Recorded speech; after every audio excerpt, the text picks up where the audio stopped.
हाय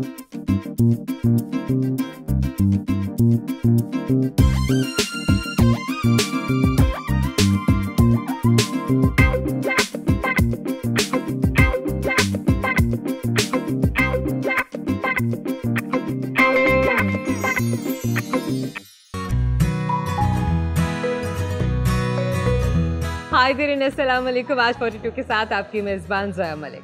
पाकिस्तान में ऐसी बहुत सारी अजीम और बाहिम्मत शख्सियात मौजूद हैं जिन्होंने हर तरह के हालात में हर मुमकिन कोशिश करके इस मुल्क को कौम का नाम रोशन किया। हमारे आज के शो की मेहमान शख्सियत भी ऐसी ही हैं जिन्होंने एक इंजरी के बाद एयरफोर्स छोड़ने के बावजूद भी अपने आप को इस मुल्क की खिदमत में मसरूफ़ किया। हम बात कर रहे हैं लाहौर वेस्ट मैनेजमेंट कंपनी के CEO इमरान साहब की, जिनके साथ आज का पूरा दिन हम गुजारने वाले हैं और उनकी ज़ात के मुख्तलिफ पहलुओं को जानने की कोशिश करेंगे। अपने घर में वो हमारा इंतज़ार कर रहे हैं, जल्दी से उनके पास चलते हैं और आज का दिन शुरू करते हैं। आइए मेरे साथ।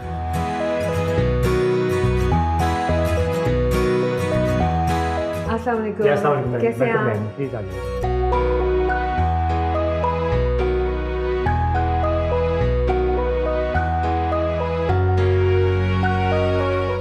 आपने इब्तिदाई तालीम कहाँ से हासिल की? मैम, मेरी actual education birds of Lahore की है और school was central model school. आपने एयरफोर्स में शमूलियत कब और कैसे इख्तियार की? मैम, एयरफोर्स में मैं आई थिंक 24-25 ईयर्स बैक 1997 में गया था और मेरा batch is 107 JDP। I joined air force as a pilot. हमेशा से एयरफोर्स में जाने का शौक़ था आपको? मैम, यस, ड्रामों में भी, कहानी में जैसे कहा जाता है कि हर बच्चे को जो है वो फ्लाइंग का शौक़ होता है। यस, एक्चुअली जब आप बच्चे होते हैं तो कुछ आप डिफरेंट देखते हैं, मतलब इंसानों को चलते देखते हैं, तैरते देखते हैं, भागते देखते हैं, फिर बर्ड्स आपको इंस्पायर करते हैं क्योंकि हर एक से मुख्तलिफ होते हैं। तो शायद ये पैशन कहीं बर्ड्स को देख कर आया। अच्छा। तो बाकी जो प्रोफेशन मेरे साथ जो और भी मेरे कलीग्स थे, स्टूडेंट्स थे, उस वक्त डॉक्टर्स बनना चाहते थे, इंजीनियर बनना चाहते थे, बट मुझे एक चीज़ का पता था, शायद I am not an engineer material. हालांकि मेरी FSC प्री इंजीनियरिंग में थी, मेरे बहुत से अपने क्लोज़ फ्रेंड्स इंजीनियरिंग यूनिवर्सिटीज़ में गए, लेकिन मैंने एयरफोर्स को ही चूज़ करना था। एयरफोर्स में ही सिलेक्शन के लिए गया और अल्लाह का शुक्र है कि एयरफोर्स ने ही मुझे सेलेक्ट किया। एयरफोर्स में आपने कौन कौन सी खिदमत सर अंजाम दी और आप किस ओहदे पर फाइज थे? मैम, एयरफोर्स में तकरीबन मैंने 12 ईयर्स सर्व किए हैं और द हाईएस्ट रैंक जब तक एयरफोर्स में मैं रहा, आई वॉज स्क्वाड लीडर तक पहुँचा और फ्लाइंग में था। बहुत सी बेसिस पे अल्लाह ताला ने करम किया, जाके एयरफोर्स में सर्व करने का मौका मिला। हम लोग जब भी कोई कैडेट सेलेक्ट होता है तो पहली इब्तदाई हमारी जो ट्रेनिंग है वो सालपुर अकेडमी में होती है। तो हर कैडेट ने हर जो रिक्रूटमेंट के बाद पहला सफ़र फ़र्स्ट फ्लाइंग के लिए एयरक्राफ्ट के बारे में जानना, सीखना, हर एक को सालपुर ही जाना पड़ता है। तो तकरीबन 3 इयर्स की एक ट्रेनिंग है, काफ़ी हार्ड कैडेटशिप की, वो मैंने सालपुर अकेडमी में की। उसके बाद फाइटर ट्रेनिंग के लिए मैं सबको मियांवाली बेस पे जाना पड़ता है, तो वहाँ पे तकरीबन 1 साल रहा। इसके बाद फिर ऑपरेशंस में पेशावर बेस पे, कोयटा बेस, मुगली में, कराची में, मसरूर बेस, तकरीबन हर बेस पे 2-2, 3-3 साल सर्व करने का मौका मिला। आपकी आँख की चोट का वाक़या ये कब और कैसे पेश आया? मैम, ये 2007 में हुआ था और तकरीबन 10 ईयर्स तो हो गए थे मुझे एयरफोर्स में। तो that was quite an unfortunate कि फ्लाइंग से वापस आया था और एक कारपेंटर था, वो नेल लगा रहा था जस्ट फॉर अ पेंटिंग, तो शायद उस मिस हिट हुआ। आई वाज जस्ट ऑब्जर्विंग, मेरी वो लेफ़्ट आई में लगा, तो कॉर्निया डैमेज, लेंस डैमेज, और that was the thing that change entire career. मतलब उसके बाद इज़ अ लॉन्ग जर्नी। तकरीबन 1 साल मल्टीपल ऑपरेशंस, पहले कराची में ही एक नेवी का हॉस्पिटल है PNS शिफा, वहाँ पे मैं 4-5 मंथ्स रहा। Then I have to shift to MH Pindi, वहाँ पे बहुत से ऑपरेशन हुए क्योंकि एयरफोर्स का भी कंसर्न था, क्योंकि एयरफोर्स अपने पायलट पे काफ़ी इन्वेस्टमेंट करती है, उसकी ट्रेनिंग पे। और मैं भी तकरीबन उस वक्त तक 10 साल एयरफोर्स में रह चुका हुआ था और काफ़ी हद तक एक्सपीरियंस्ड पायलट बन चुका था। 1000 से ज़्यादा फ्लाइंग आवर्स थे। तो एक अनफॉर्चुनेट था, मल्टीपल ऑपरेशन होते थे, वो जब भी पट्टी खुलती थी, चेक करवाते थे तो मेरी आई साइड नहीं होती थी। तो दैट वाज द थिंग। तो इमरान साहब, एयरफोर्स छोड़ने के बाद किस किस्म की मुश्किलात का सामना करना पड़ा? अब पहली तो मैं मुश्किल जो थी वो कि इंटरनल थी, कि इमोशनल थी, उस लिहाज से कि air force was a passion, flying was a passion. तो वही सोचा था लाइफ में हमेशा, और जिस प्रोफेशन के बारे में बचपन में सोचा था, अल्लाह ताला का करम कि अल्लाह ताला ने वो दिया भी, और 10-12 साल बहुत ज़बरदस्त तरीके से मुख्तलिफ़ शहरों में, मुख्तलिफ़ सूबों में, मुख्तलिफ़ बेसिस पे फ्लाइंग भी की। अब जब ये सब कुछ हो गया, I was in hospital, colleagues थे, मेरे बैचमेट्स थे, सीनियर्स थे, मेरी अपनी फैमिली थी, वाइफ थी, तो एवरीवन वाज कंसर्न, और मैं ख़ुद भी एक शौक में था, क्योंकि अब एक पैशन के साथ करते आ रहे हैं। आप फ्यूचर में ही सोचा हुआ था, उसके बाद करियर में ही सोचा था कि अब एक बड़ा इंटरेस्टिंग मोड पे था मैं, क्योंकि 10 साल एयरफोर्स में सर्व कर चुका था।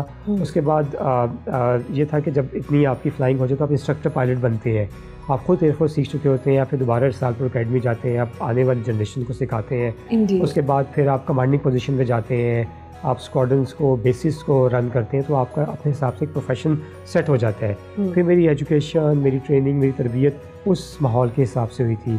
अब हमें जो रिसालपुर अकेडमी में भी जिस किस्म के सब्जेक्ट्स पढ़ाए जाते हैं, मिसाल के तौर एविएशन है, एरोस्पेस है, एरोनॉटिक्स है, वो सब के सब चीज़ें एयरफोर्स के हिसाब से होती हैं। मुझे अब जब मैं हॉस्पिटल बेड पे था तो सबसे पहले मुझे ये समझ नहीं आ रही थी कि व्हाट नेक्स्ट, करूँगा क्या। मेरी गुनो को सिचुएशन इस लिहाज से भी थी कि दवाएं बहुत ज़्यादा हम अपने लिए कर रहे थे, फैमिली कर रही थी, मेरी वाइफ कर रही थी, पूरी एयरफोर्स थी कि किसी तरह शायद इसकी आई से रिकवर हो जाए और मैं दोबारा फ्लाइंग प्रोफेशन में आ जाऊँ। तो वो एक फिर जब ये वाला माइंडसेट होता है ना, तो आप ये भी नहीं सोचते कि कुछ और सोच लिया जाए, आप ये सोच रहे होते हैं कि अल्लाह ताला मुझे दोबारा फ्लाइंग में कंटिन्यू कर दे। तो जब डॉक्टर ने मुझे कंफर्म कर दिया आफ्टर 3rd और 4th ऑपरेशन कि आपकी अब आई साइड रिकवर नहीं हो सकेगी, या ऐसा हम रिकवर इतनी कर देंगे कि you can live a normal life, but वो दोबारा जो 6x6 एक फेमस कोट है फॉर एयरफोर्स पायलट, उन्होंने कहा वो तो आप कभी भी दोबारा अचीव नहीं कर सकोगे।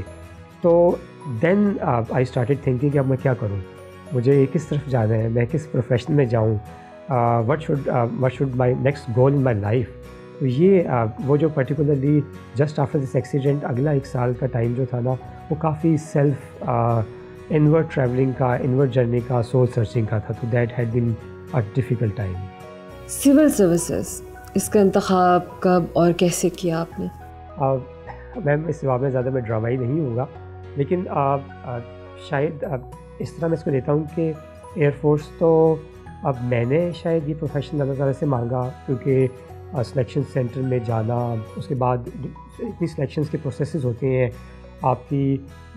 लाहौर के जो सिलेक्शन सेंटर है वहाँ से हम लोगों का सफ़र स्टार्ट होते हैं, ISSB इनको हार्ट है, फिर अगेन मेडिकल वगैरह है। और इस प्रोफेशन की एक और ख़ास बात यह है कि चलिए बाकी जगहों में तो आप पढ़ते हैं, नंबर लेते हैं, मेहनत करते हैं, अपना एडमिशन टेस्ट करते हैं और अगर आपको किसी प्रोफेशन में ले जाता है, इसमें बहुत सी चीज़ें एयरफोर्स के प्रोफेशन इसलिए डिफरेंट है कि बहुत सी चीज़ें आपके हाथ में नहीं होती। मिसाल के तौर पे आपकी बॉडी किस किस्म की है, इसमें नी नॉकिंग है नहीं है, आपके हार्ट में कोई प्रॉब्लम होगा, कोई हेयरिंग में होगा, तो आपको आपकी लिविंग बॉडी के साथ रियलिटी के साथ जीना पड़ता है। बहुत से ऐसे मेरे अपने साथ सिलेक्शन में लोग थे जो मुझे अपने से कहीं ज़्यादा स्मार्ट लगते थे, कहीं ज़्यादा खूबसूरत थे, कहीं ज़्यादा मुझे हेल्दी और ज़्यादा करेजियस लगते थे, लेकिन किसी न किसी की वजह से किसी की हेयरिंग का इशू आया, किसी की नी नॉकिंग आ गई, किसी के हार्ट का कुछ इशू। जब इतनी वो एयरफोर्स वाले तफसील से आपकी बॉडी का एक एक चीज़ चेक करते हैं तो वो कुछ सेलेक्ट नहीं हुए। अच्छा। तो अब ये तमाम चीज़ें ऐसी हैं जो मैं नहीं कह सकता कि मैंने अपनी बॉडी खुद बनाई है, वो तो अल्लाह ताला ने दी है। तो एयरफोर्स प्रोफेशन में तो जिस तरह था अल्लाह ताला ने, मैंने दुआ की, मैं सेलेक्ट हो गया और रहा। अब उसके बाद सेकंड किस तरफ जाना था, मल्टीपल चीज़ें थी। एयरफोर्स मुझे खुद भी कह रही थी कि आप ऐसा करेंगे, मेरा एकेडमिक बैकग्राउंड वहाँ पे बहुत अच्छा रहा था। तो एयरफोर्स की तरफ से मुझे ऑफ़र थी कि आप why don't you come and switch your career and rejoin air force as an engineer. उन्होंने कहा कि हम आपका रैंक यही मेंटेन करेंगे, सिर्फ आपने दोबारा रिसालपुर अकेडमी जाना है, officer you will get a engineering education and then you will be an aeronautical engineer. मैंने कहा कि मुझे वहाँ पे सबसे बड़ा प्रॉब्लम जो मेरे बहुत सीनियर्स थे, बहुत से रिटायर भी हो चुके, मुझे समझाते भी थे उस टाइम पे, वहाँ पे मैंने ये कहा कि अब प्रॉब्लम मुझे ये आएगी कि जब भी मैं एयरक्राफ्ट की लैंडिंग टेक ऑफ देखूँगा, सबको फ्लाई करता हुआ देखूँगा, एयरक्राफ्ट जब आप बेस पे होते हैं तो कंटिन्यूसली आपको ना जहाज़ के उड़ने की आवाज़ें आ रही होती हैं। तो मैं कहा जब वो मुझे आएंगे तो मेरा भी दिल चाहेगा कि मैं फ्लाइंग करूँ, मैं यहाँ पे क्यों बैठा हुआ हूँ। तो मैंने कहा it will be more emotionally hard for me to stay in that environment. मुझे ऐसा करें, मुझे एयरफोर्स से आप जाने दें और मैं कहीं बाहर जाके देखता हूँ कि क्या कर सकते हैं। बट अगेन के इस सारे में there are multiple things to do. अब बहुत सी चीज़ें थी बिकॉज मेरे लिए भी वो कहते हैं ना कि there was so many things जिस तरफ जाया जा सकता था। बट इसमें ना, जिस तरह मैंने पहले कहा कि शायद अल्लाह ताला से मैंने ख्वाहिश की, अल्लाह ताला ने मुझे अपना प्रोफेशन दे दिया, तो civil service came from the god like order कि I was just picked and sent into the civil services. तो मैं यहाँ पे सिविल सर्विस को इस लिहाज से लेता हूँ कि शायद कुछ लोगों की खिदमत के लिए, शहरों के लिए, शहरियों के लिए कुछ काम मेरे हाथ से होना है या होना थे, इस वजह से शायद अल्लाह ताला ने मुझे इस प्रोफेशन में ले आया। पहला प्रोफेशन शायद मेरी मांग थी जो अल्लाह ताला ने मुझे दिया, और सिविल सर्विसेज शायद अल्लाह ताला की तरफ से है, और हम तो फिर इसी पैशन के साथ, इसी डायरेक्शन के साथ करते हैं इस चीज़। इमरान साहब, एयरफोर्स के करियर में कोई ऐसा यादगार वाक़या आपको भी याद रह गया हो? मुझसे ज़्यादा है, क्योंकि 10-12 ईयर्स का सफ़र है एयरफोर्स में, right from selection till this the way accident, it had been so many incidents. Quickly एक तो आई इंजरी का बता ही दिया, दो और बता दूंगा। एक सिलेक्शन से स्टार्ट करूँगा, क्योंकि how my air force career ended वो तो आपने मुझसे पूछ ही लिया। तो एक स्टार्ट का बता दूंगा, फिर एक मिड से बता देता हूँ। स्टार्ट का ये है कि when I went to this, ये जो लाहौर में है हमारा एयरफोर्स का सिलेक्शन सेंटर, तो मेरी सारी सिलेक्शन हो गई, सब कुछ हो गया। आखिर में एक आध बात पे आके बात फंस गई। उन्होंने कहा यू आर अंडरवेट, आप अंडरवेट हो। मैंने कहा यार ये क्या बात हुई अभी? तो कहते अभी तो हम बस अपनी चीज़ें कंप्लीट कर रहे हैं, अब आपके पास हम 3-4 दिन देते हैं, वेट बढ़ा के आ जाओ। अच्छा। मुझे लगा कि अब ये 3-4 मतलब 1997 की बात कर रहा हूँ, और 3-4 दिन में कैसे वेट बढ़ाऊँ? 3-4 दिन बाद मैं दोबारा गया, मेरी मदद थी, उन्होंने भी मुझे अच्छा खासा खिलाया पिलाया, लेकिन 3-4 दिन में कितना वेट बढ़ने का बढ़ता है। मैं दोबारा गया तो वो उन्होंने कहा नहीं कोई वेट नहीं बढ़ा। मैंने कहा मुझे अब 2-4 मिनट में वापस आता हूँ। Then I went to the, I think there वो जो उनकी कैंटीन वगैरह होती है, उसमें मैंने कोई 2-3 बॉटल्स पानी की थी। अच्छा। तो शायद वो उनको 1-आधा किलो मैं बढ़ाने में कामयाब हो गया होगा।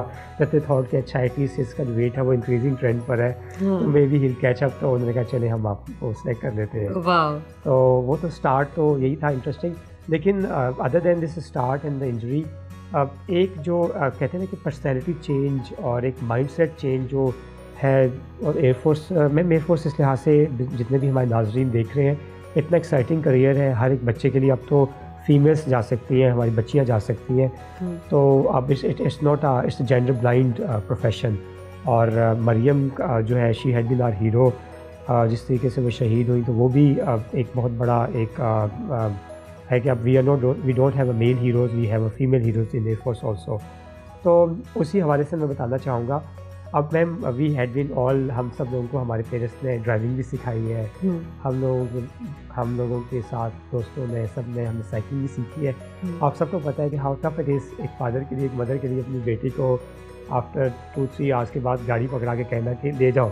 तो ये एयरफोर्स का दिन है, और उस ट्रेनिंग पे उनका अपना ट्रस्ट है कि वो एक बच्चा जो हार्डली 16-17 ईयर्स का एयरफोर्स में आता है, 7-8 मिशन के बाद आप समझिए कि किस लेवल की वो ट्रेनिंग करवाते होंगे। उसके बाद वो कहते हैं कि ठीक है ये इतना महंगा एयरक्राफ्ट है, कौम का पैसा इसमें है, but we trust our training, you go and fly.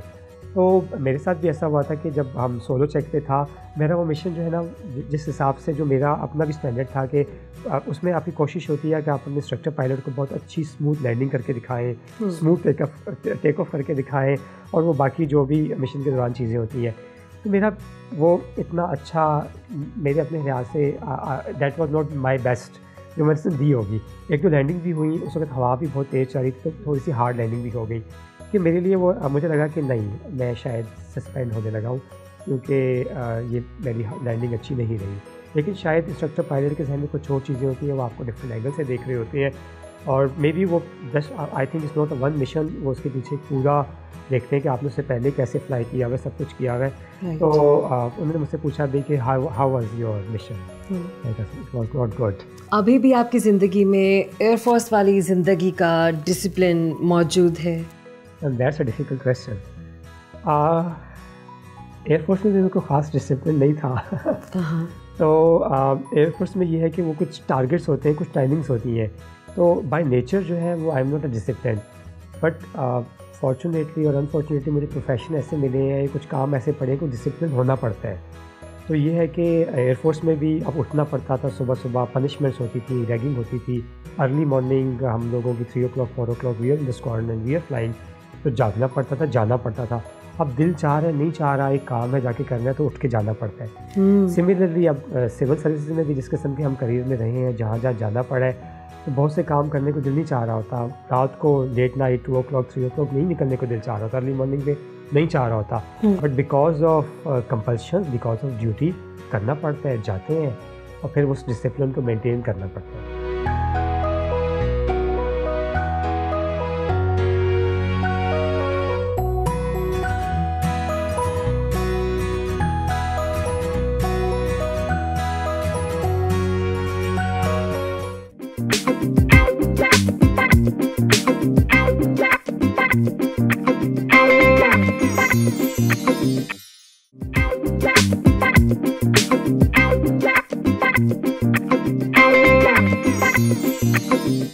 दोस्तों, इस वक्त हमारे साथ इमरान साहब की फैमिली मौजूद है, Mrs Imran.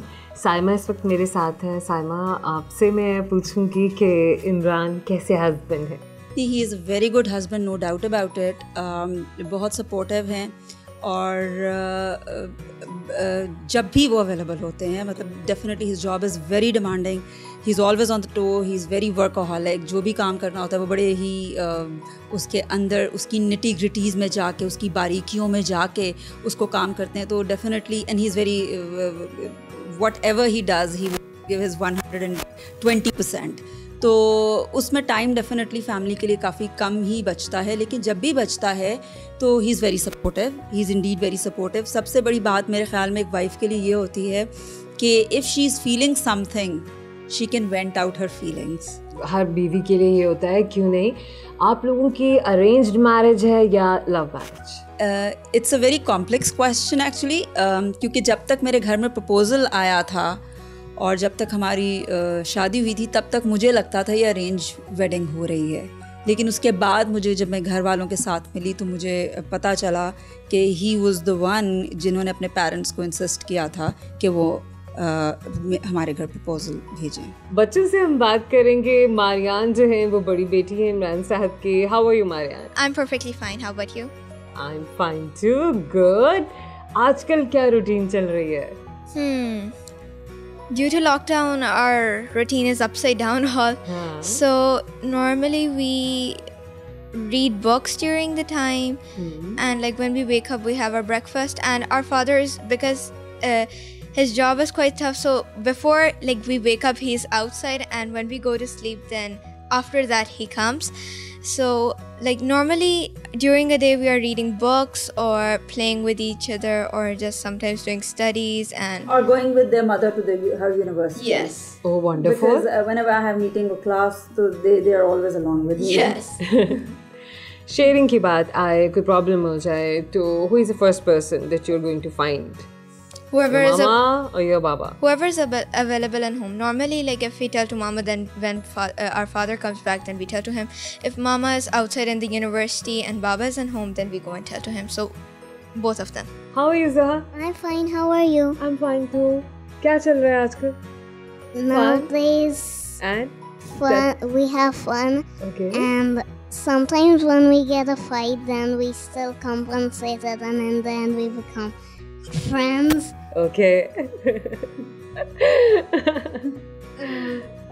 And? Do you have friends? I finished 3 books in this whole time, and now I'm reading another book. So nowadays it's more fun, and like normally when I don't go to school, I say I miss school, and when I go to school, I said I miss home. So, but now I'm so used to lockdown, so now I don't even want to go to school, and it's more fun. Now, if I'll go to school, I'll be completely sad. Oh my God.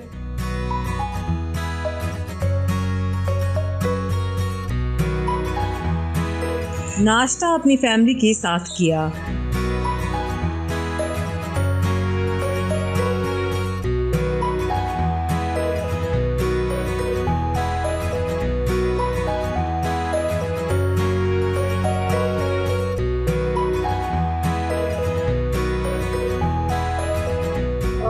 Professional life, आपकी formal education, ज़ाहिर है आपने मुख्तलिफ जगहों पर आप गए भी होंगे, अल्लाह ताला ने भी आपको मौका दिया, कितने मुल्कों में घूमे हैं और कौन से मुल्क की कौन सी सकाफत आपको मुतासिर कर गई? Ma'am obviously we love Pakistan, सब कुछ हमें पाकिस्तान ने दिया है। उसके बाद जिस नेशन ने, जिस कौम ने मुझे बहुत ज़्यादा इंस्पायर किया वो जापानीज़ हैं। एक डिफरेंट एक्सपीरियंस इस लिहाज से हुआ कि पाकिस्तान में ट्रेंड ये है कि हम ज़्यादातर वेस्टर्न एजुकेशन के लिए या तो इंग्लैंड जाते हैं या यूएस जाते हैं। आज से कुछ अर्सा पहले तक जब मैं अपने आप को स्पेशलाइज़ करना चाहता, जैसे मैंने पहले बताया कि एयरफोर्स तो फर्स्ट पैशन था, उसके बाद जब मैं सिविल सर्विसेज में आया तो फिर मैंने अपने लिए फोकस खुद ही किया कि मैं अपने आप को अर्बन डेवलपमेंट में और सिटी डेवलपमेंट में इस थीम में रखूँगा। ऑब्वियसली फिर मुझे आगे मौका जब असिस्टेंट कमिश्नर या डीसी बन के या मुख्तलिफ किसी गिलगित डेवलपमेंट अथॉरिटी था, सीडीए था, तो मेरा एक्सपीरियंस भी, ओरिएंटेशन भी इसमें बढ़नी शुरू हो गई।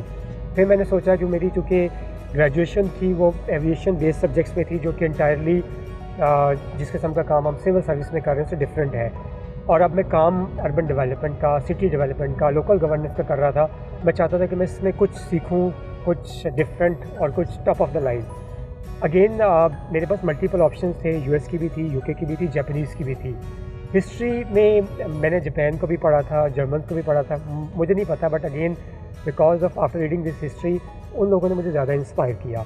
इसलिए फिर मुझे एक जापानीज़ स्कॉलरशिप में जाने का मौका मिला, उसका नाम था यंग लीडर्स प्रोग्राम, और वहाँ पे मैं गया, मेरे साथ मेरी फैमिली भी थी, हम लोग टोक्यो में ठहरे। उसका फोकस ज़्यादा लोकल गवर्नेंस और अर्बन डेवलपमेंट था।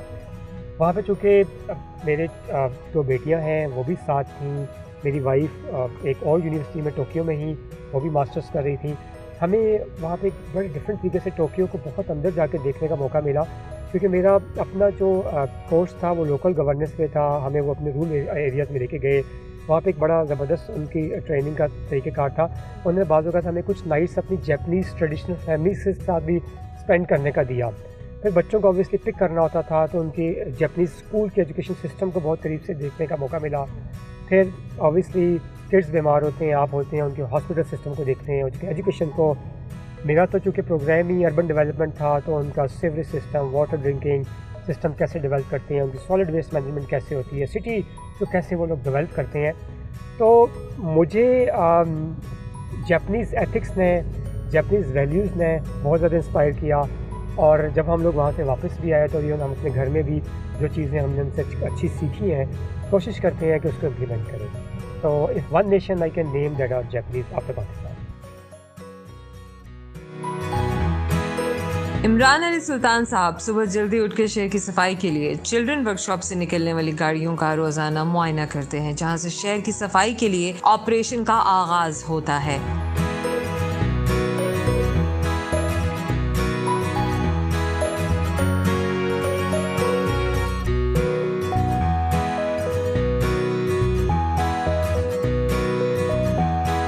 LWMC वर्कशॉप फिरोजपुर रोड का दौरा किया, जहां पर मुलाजिमीन के मसाइल सुने और उनको हल करने के मौके पर अहकामात जारी किए। मुलाजिमीन को शहर की सफाई के लिए दरकार हिफाजती किट्स फराहम की और अच्छी कारकर्दगी दिखाने वाले मुलाजिमीन को कैश प्राइज तकसीम किया।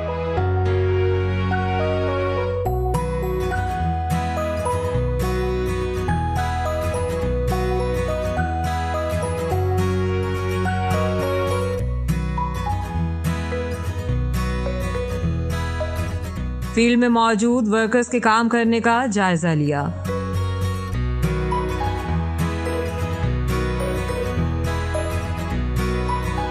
अच्छा इमरान साहब, आप वज़ीर-ए-आज़म हाउस में भी तैनात रहे, कितना अर्सा आपने वहाँ पर गुजारा और आपका ये तजुर्बा कैसा था? मैं बहुत ही यूनिक और बहुत ही अच्छा तजुर्बा था। पर्टिकुलरली जब हमारी एग्जिस्टिंग गवर्नमेंट पाकिस्तान तहरीक इंसाफ की आई है, तो जब प्राइम मिनिस्टर साहब आए तो they wanted to bring new team. मैंने कभी फेडरल गवर्नमेंट में या प्राइम मिनिस्टर हाउस में काम नहीं किया हुआ था, तो मेरी खुशकिस्मती थी, आई गॉट सिलेक्टेड। मैंने वहाँ पे basically prime minister reform team का मैं हिस्सा रहा। वहाँ पे शुरू में आपको याद होगा 100 डेज़ एजेंडा था, उसको ड्राइव करना था। मेरा ताल्लुक चूँकि पाकिस्तान एडमिनिस्ट्रेटिव सर्विस से है, हम सिटीज़ की और गवर्नेंस की, अर्बन डेवलपमेंट के सेक्टर में ज़्यादा काम करते हैं। बट मुझे PM हाउस में over those big shoulders country को स्ट्रेटेजिकली देखने का, हुकूमत कैसे चलती है, पूरे पाकिस्तान को कैसे देखा जाता है, इन तमाम चीज़ों को अंडरस्टैंड करने का मौका मिला। तो बहुत ज़बरदस्त टाइम था।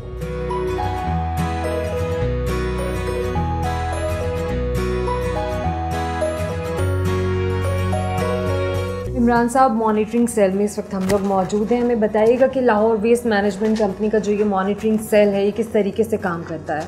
मैम, अभी हम अपने मॉनिटरिंग रूम में हैं। ये मॉनिटरिंग रूम हमारा 24 आवर्स जो है हर लम्हे देख रहा होता है कितनी वेस्ट आई है, हमारी कौन कौन सी व्हीकल कहाँ पर हैं। फॉर एग्ज़ाम्पल, अभी के टाइम के हिसाब से आज रात 12 बजे मिडनाइट से अब तक हमारी ऑर्गेनाइजेशन तकरीबन 1806 टन लाहौर से कूड़ा उठा चुकी है। यहाँ पे हमारी टीम मॉनिटर कर रही है। ये सारे डॉट्स शो कर रहे हैं कि कौन कौन सी गाड़ी लाहौर में किस लोकेशन पर है। ग्रीन इसका शो कर रहा है कि गाड़ी चल रही है। जो ब्लैक व्हीकल है वो किसी वजह से गार्बेज को लिफ्ट करने के लिए रुकी हुई हैं। रेड का मतलब है कि ये ओवर स्पीडिंग कर रही है। बेसिकली इस वक्त हमारी तकरीबन 450 की मशीनरी है, 14,000 मुलाजमीन हैं। कितना वेस्ट उठा रहे हैं, कितना हो रहा है, कहाँ जा रहे हैं, this is the basically the pulse centre जो हर लम्हे उस तमाम चीज़ों को रिकॉर्ड कर रहा होता है। इससे ना सिर्फ हमारी मॉनिटरिंग होती है बल्कि बाद में अगर हमारे अपने सिस्टम में पिल फ्रिजेज़ हैं, फ्यूल ज़्यादा मिस यूज़ हो रहा है, हम लोग अपनी एफिशिएंसी नहीं बढ़ा पा रहे, वो देख रहे होते हैं। हमारी एक हेल्प लाइन है 1139, वहाँ पे हमारे तमाम के तमाम शहरी अगर वेस्ट के हवाले से कोई शिकायत है हमें बता सकते हैं। हम लोग ट्विटर पे हैं, हम लोग फेसबुक पर हैं। तो ये लोग तमाम उनकी कॉल्स को अटेंड करना, हमारी फील्ड में टीम को बताना कि इस टाउन में प्रॉब्लम आ रही है, वहाँ जाके आप फ़ौरन उस चीज़ को देखें, वो सबको सब यहाँ से हो।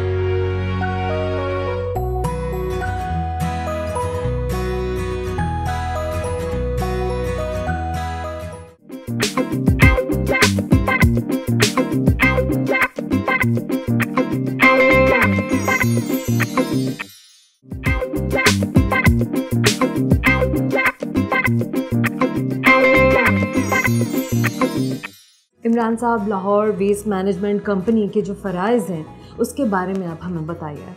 लाहौर की तकरीबन आबादी 1 करोड़ 20 लाख के करीब है और लाहौर शहर 5,500 से 6,000 टन पर डे कूड़ा जनरेट कर रहे हैं। हम लोगों की रिस्पॉन्सिबिलिटी ये है कि सबसे इम्पॉर्टेंट कि जल्द अज जल्द इस वेस्ट को ठिकाने लगाना। इसके अलावा ऑल ओवर द वर्ल्ड एक ट्रेंड है कि आप इस वेस्ट को रिसोर्स में भी कन्वर्ट करते हैं।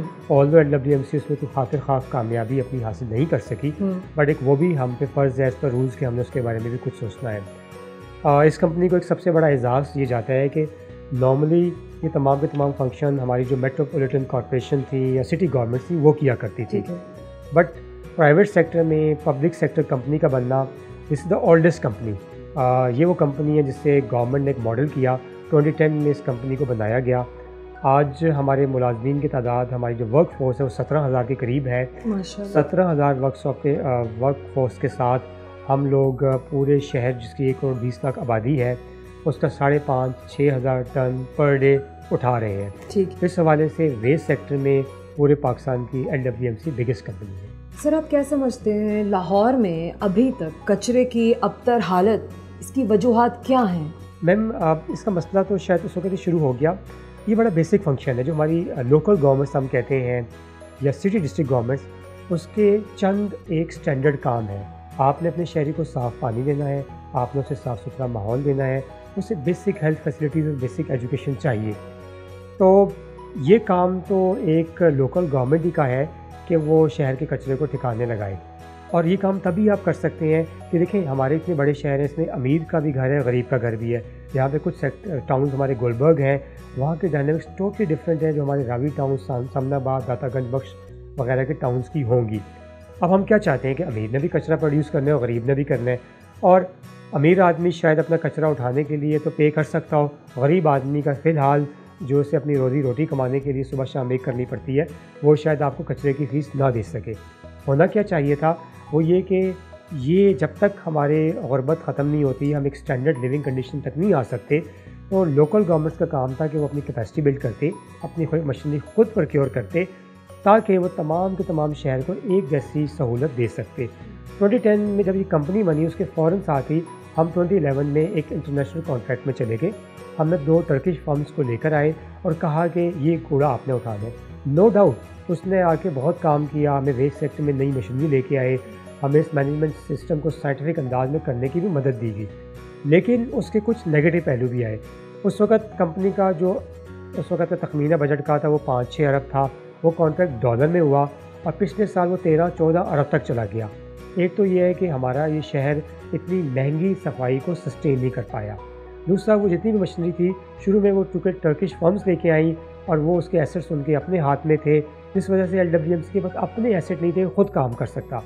अब जब 3 माह पहले 31 दिसंबर 2020 को कॉन्ट्रैक्ट पूरे हुए हैं, उस वक्त तक हमारे पास कुछ एसेट्स नहीं थे, हमारे पास मैनेजमेंट सिस्टम्स नहीं थे। अच्छा। और LWMC को तमाम का तमाम खुद काम करना था। अब बिना एसेट्स के, बिना वर्कफोर्स के आप कैसे इस बड़े शहर को संभाल सकते हैं? Indeed, तो जो indeed. आप पिछले 2-3 माह में शहर में क्राइसिस देख रहे हैं, उसकी वजह पहली हमारे पास वो रिसोर्सेज ना थी, ठीक है। हमारे पास वो मशीनरी नहीं है, और दूसरा हमारी जो वर्क फोर्स थी वो बहुत सी अलबराक औसपा के अंडर काम कर रही थी, आपके पास मतलूबा वर्क फोर्स भी नहीं थी, जिसकी वजह से ये तमाम के तमाम परेशानियाँ, प्रॉब्लम, क्राइसिस आई। जिस टर्किश कंपनी की आप बात कर रहे हैं, लाहौर वेस्ट मैनेजमेंट कंपनी का, जिनके साथ कॉन्ट्रैक्ट था, क्या वजूहत थी ये मुआहदा मनसूख क्यों हुआ? हमें मुआहदा मनसूख नहीं हुआ।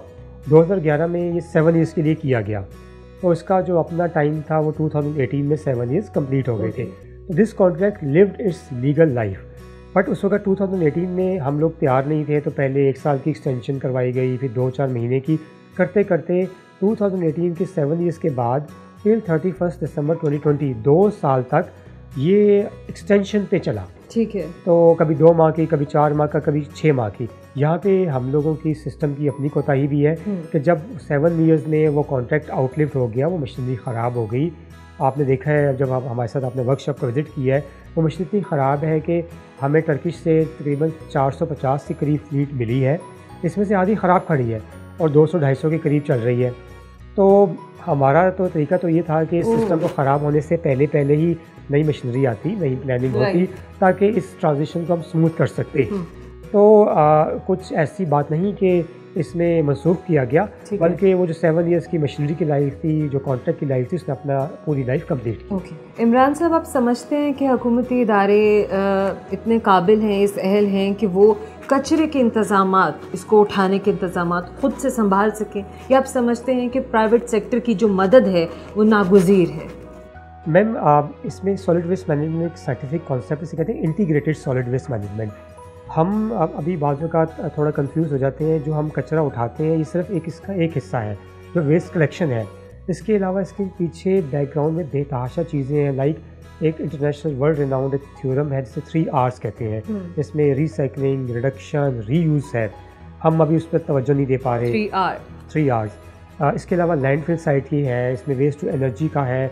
इस वेस्ट से बहुत से ऐसे रिसोर्सेज निकलते हैं जिसमें हम काम नहीं कर पा रहे। ठीक है। तो अभी चूँकि जब सिटीज़न बाहर निकलता है, शहरी बाहर निकलता है, कूड़ा पड़ा होता है, बदबू है, मच्छर पैदा होते हैं, मक्खियाँ पैदा होती हैं, तो आपके वो जो नियरेस्ट लिविंग एनवायरनमेंट है, चूँकि आप उसको हार्म करते हैं, आपकी आँख को बुरा लगता है, आपकी सेहत को बुरा लगता है, इसलिए वो तो उठाना तो होता है। तो जो हुकूमती इदारे हैं, मेरा अपना ज़ाती ख्याल है हुकूमती इदारों को आगे आना भी चाहिए। सरकार जब बड़े बड़े काम कर सकती है, हम लोग अगर F-16 मिराजेस मेंटेन कर सकते हैं, इतनी हम न्यूक्लियर टेक्नोलॉजी बना सकते हैं, बड़े बड़े डैम बना सकते हैं, उस हिसाब से एक कूड़े को सड़क से उठा के किसी और जगह लेकर जाना तो बड़ा बेसिक काम है। सरकारी इदारे कर भी सकते हैं, उनमें कैपेसिटी भी है, और सरकारी इदारों को ही करना चाहिए। लेकिन प्राइवेट सेक्टर को कहाँ आना चाहिए? जहाँ पे गवर्नमेंट के पास नॉलेज ना हो, स्किल ना हो, इन्वेस्टमेंट ना हो, ठीक है, उनके आने की जगह है वेस्ट टू एनर्जी में आए। रिसोर्स ड्राइव फ्यूल, इस कचरे को एक ख़ास तरीके से आप यूज़ करते हैं तो इससे एक ऐसा मटेरियल बनता है जो हमारी सीमेंट इंडस्ट्री में बड़ा काम आता है, उसे हम रिसोर्स ड्राइव फ्यूल कहते हैं, RDF। अच्छा। उसमें वो आ सकते हैं। कंपोस्ट है, जो आपका ग्रीन वेस्ट है, वो कंपोस्ट में कन्वर्ट होता है, जो कि एक बड़ी नेचुरल किस्म की प्लांटेशन के लिए खाद के तौर पर है। बड़ी इंपॉर्टेंट चीज़ है, वो इसमें आके हमें सपोर्ट कर सकते हैं। इसके अलावा मटीरियल रिकवरी फैसिलिटी है, क्योंकि जब भी वेस्ट में घर से निकलेगा, इलेक्ट्रॉनिक वेस्ट निकलती है, उसमें शीशा है, उसमें प्लास्टिक है, जो दोबारा रीयूज़ होके बहुत सी इंडस्ट्री से कनेक्ट होता है। पूरे यूरोप में, पूरे US में, बाकी मॉडर्न कंट्रीज़ ने अपनी वेस्ट को क्यों रिड्यूस किया है? उसने इसी वेस्ट से ये तमाम की तमाम चीज़ें निकाली है। ये वो तमाम जगह जब हमें प्राइवेट सेक्टर की लीडरशिप चाहिए, उनके साथ कोलैबोरेशन चाहिए, उनके साथ कोऑपरेशन चाहिए, वो आए। LWMC को छोड़ के कराची है, पिंडी है, पेशावर है, बड़े बड़े शहर हैं, तो यहाँ पे काम करें तो बहुत बड़ी इंडस्ट्री है जो कनेक्ट हो सकती है, लाखों घरों के चूल्हे जा सकते हैं, तो इसमें तो बहुत है काम करने को।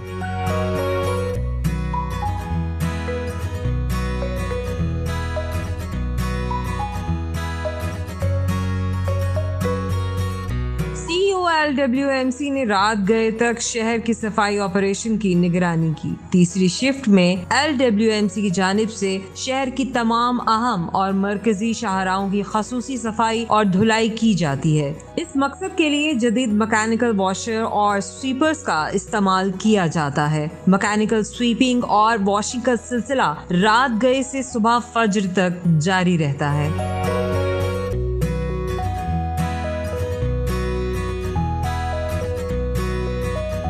डेवलपमेंट को लेके लाहौर वेस्ट मैनेजमेंट कंपनी की फ्यूचर स्ट्रैटेजीज़ की अगर बात की जाए, क्या है? मैम अभी तो हम क्राइसिस में हैं। अल्लाह का शुक्र है 1-2 महीने हमारे तमाम इदारों ने, हमारी गवर्नमेंट ने, हमारे सेक्रेटरी लोकल गवर्नमेंट हैं, चीफ मिनिस्टर साहब हैं, इन सब ने बहुत सपोर्ट किया है और उसकी वजह से आहिस्ता आहिस्ता हम क्राइसिस से बाहर निकलने में कामयाब हो रहे हैं। हम 2 किस्म के प्लान इस वक्त लेके आए हैं। इस टाइम पे हम क्राइसिस मैनेजमेंट कर रहे हैं, जिसे हम इंटरिम प्लान कर रहे हैं। उसमें क्या किया कि कुछ तो पुरानी ख़राब मशीनरी हमें टर्की से मिल गई, टर्किश फर्म से।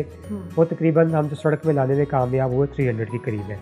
इसके अलावा हम कुछ हमने मार्केट से रेंटल व्हीकल्स अगले 2-3 माह के लिए ले ली, उनकी तादाद 150 के करीब है। इसका मतलब है हमारी तकरीबन डेली 400 से 450 की फ्लीट सड़क पे निकलती है और हम जो डे का कचरा है वो 5000 के करीब उठाते हैं। बट हमारे सिस्टम में कुछ बेसिक बॉटलनेक्स हैं। ये मशीनरी इतनी पुरानी है, इसके स्पेयर्स नहीं मिलते। कुछ मशीनरी जो हमें तुर्की अपने साथ लेकर आए थे, टर्किश कंपनी, वो मर्सिडीज़ हैं, वो कुछ ऐसे ब्रांड्स हैं कि पाकिस्तान में उनके स्पेयर्स मिलना, उनके मैकेनिक्स मिलना वो पॉसिबल ही नहीं, हमें नहीं मिल रहे, जिसकी वजह से हम उस मशीनरी को ठीक नहीं करवा पा रहे। इस मशीनरी को ठीक करना है, ठीक है, नई मशीनरी ख़रीदनी है। तो इन प्रोसेस को लॉन्ग टर्म में अगले 8-10 साल में लाहौर को प्रॉपर एक अच्छा इंटरनेशनल स्टैंडर्ड में सफाई के हिसाब से लाने में, जिस स्टैंडर्ड की आपने प्रोग्राम की स्टार्ट में बात की, उसको लाने में हमें 3 माह का वक्त दरकार है। हम इस वक्त 450 मशीनरी को रिप्लेस करने जा रहे हैं 950 नई गाड़ियों से, जो हमने अखबार में इश्तिहार भी दे दिया। वो मशीनरी हम टारगेट कर रहे हैं जो पाकिस्तान में इस वक्त ब्रांड्स अवेलेबल हैं वही आए। उससे फ़ायदा ये होगा कि हमारी अपनी ऑटोमोबाइल इंडस्ट्री चल पड़ेगी, हमें वहाँ पे मैकेनिक लोकल इजीली मिल जाएगा, हमें उसके स्पेयर्स मिल जाएंगे। तो उन गाड़ियों का सड़क पे रहने का जो नंबर्स हैं वो बढ़ जाएंगे। तो 3 माह बाद एक तो हमारी 950 के करीब नई मशीनरी आने जा रही है। अच्छा। स्टैंडर्ड तो ऑटोमेटिकली अच्छे होंगे जब 450 की जगह 950 के करीब मशीनरी आएगी। उसमें भी हम कुछ एक नई एक्सपेरिमेंट ही करने जा रहे हैं। जैसे अंदरून लाहौर है, छोटी गली है, पतली गली है, जो इंटरनेशनल फर्म्स आई थी शायद उन्होंने लाहौर की ग्राउंड रियलिटीज़ को नहीं देखा, वो बहुत बड़ी बड़ी गाड़ियाँ लेकर आ गए थे जो अंदरून लाहौर में जा ही नहीं सकती। हम यहाँ पे जो अपने लोकल ट्राइसाइकिल रिक्शाज हैं उनको लेके जा रहे हैं, वो छोटी छोटी गलियों में जाएंगे, फ़ौरन वेस्ट पिक करेंगे तो हम डोर टू डोर जा सकेंगे, सिस्टम हमारा इम्प्रूव होगा। लाहौर में इस वक्त तकरीबन 10,000 के करीब कंटेनर चाहिए, वेस्ट कंटेनर, जिसे हम उर्दू में कचरा कुंडी कहते हैं। इस वक्त 2,500 हैं। बाकी कहाँ गए? कुछ चोरी हो जाते हैं, कुछ गल सड़ जाते हैं, कुछ बाज़-औक़ात उनकी लाइफ पूरी हो जाती है। हम नए 6,000 कंटेनर ख़रीदने जा रहे हैं। उससे फ़ायदा ये होगा कि अब आप देखिए, हम लाहौर की शहरी को क्या ब्लेम करें। अगर आपकी गली के कोने में किसी जगह पे पहले कंटेनर होता था, आज वो नहीं है, तो ऑब्वियसली वहाँ पे ही बनेगी। क्या आपके ख्याल में लैंडफिल्स को जदीद टेक्नोलॉजी के इस्तेमाल से मज़ीद बेहतर किया जा सकता है, और आप समझते हैं कि अभी तक इस मंसूबे पे काम किया गया है या किया जा सकता है? मैम बहुत क्रिटिकल क्वेश्चन है आपका। That is the most unfortunate part of all और द वेस्ट सर्विसेज जो हम LWMC की हिस्ट्री रही, लाहौर की रही। अनफॉर्चुनेट ये है कि पहले हमारी डंप, हम इसे लैंडफिल तो कहना नहीं चाहिए क्योंकि लैंडफिल एक साइंटिफिक टर्म है, हमारी डंप साइट है। हम करते क्या है, सिटीज़न को भी पता होना चाहिए, हम पूरे का पूरा कचरा उठा रहे हैं, उसे मिक्स कर रहे हैं, उसमें हॉस्पिटल वेस्ट भी है, उसमें इंडस्ट्रियल वेस्ट भी है, उसमें हमारी किचन वेस्ट भी है। वो सारा का सारा मिल के वो सारे ख़तरनाक केमिकल्स पता नहीं क्या क्या करते होंगे, हम जाके डंप साइट पे फेंक देते हैं।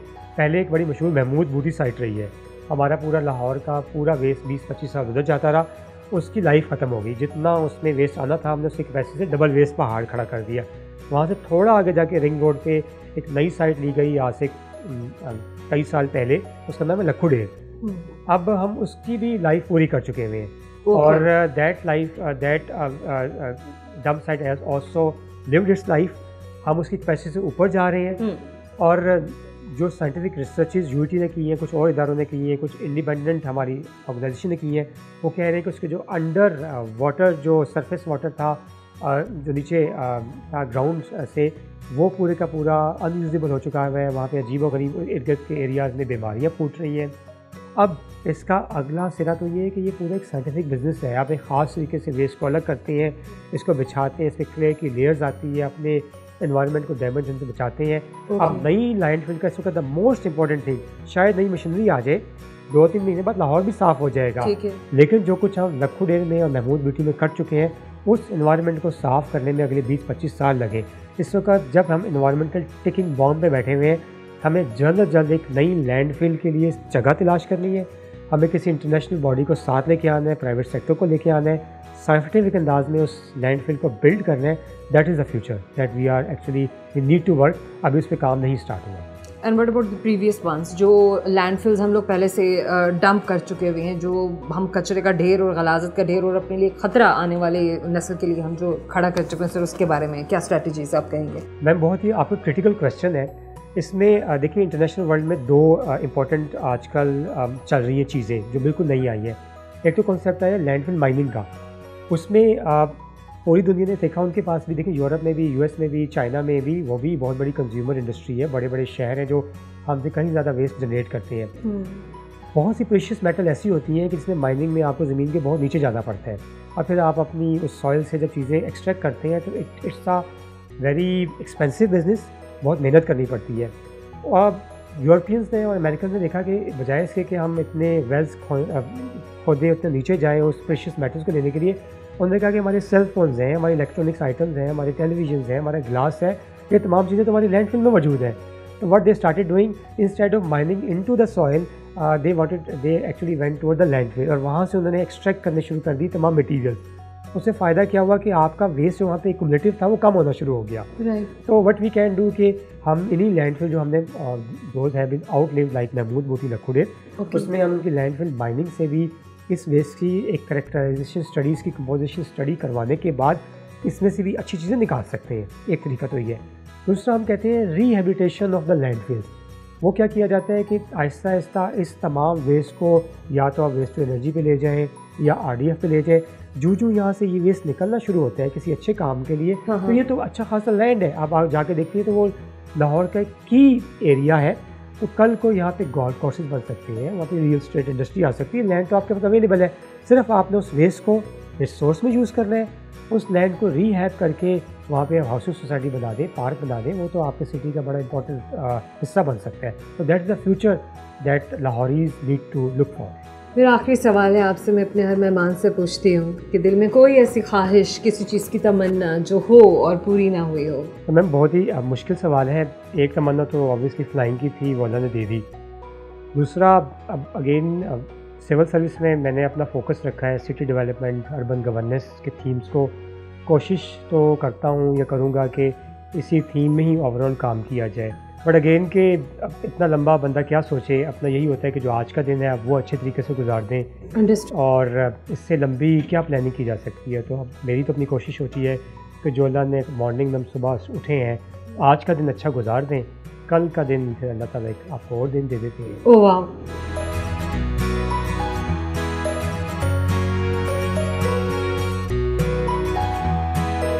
Thank you so much Imran साहब, अमेजिंग डे।